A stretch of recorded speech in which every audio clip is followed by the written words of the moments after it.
So let's talk about strategy briefly, because you have one of my go-to books on strategy is Your Strategy Needs a Strategy, which I thought was terrific. I was very honored to be cited in it, so that was really great. But let's talk about, and I went and looked at strategy textbooks, like even the ones being published today, and they're still talking as though it's 1972. We've got five forces and we've got clearly defined industries and we've got all those sorts of things. And I'd love to get your perspective on how the field has evolved since those days. Um, well, I felt privileged to be at BCG because, of course, there was this strategy is very young.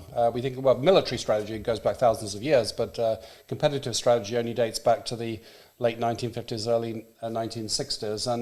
And that was a very special time when there wasn't a huge distinction between theoreticians and practitioners. People like Bruce Henderson, the founder of BCG, and people like Michael Porter, rubbed shoulders, and theory and practice were connected. And so initially, of course, strategy was about static models of strategy. It was about scale and the derivatives of scale. So scale in a certain part of the market, which is differentiation.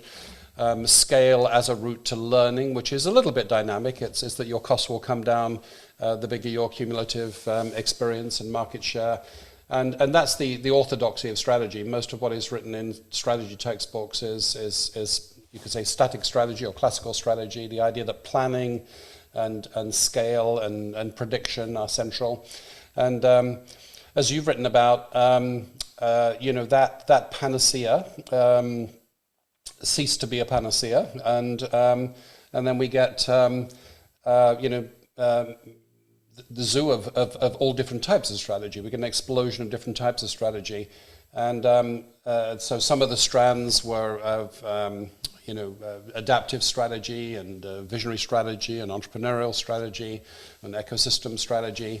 And one of the things I noticed was that even professional strategists have a hard time navigating all of these proprietary frameworks. Which ones are actually the same, which ones are fundamentally incompatible, which ones can be used in conjunction.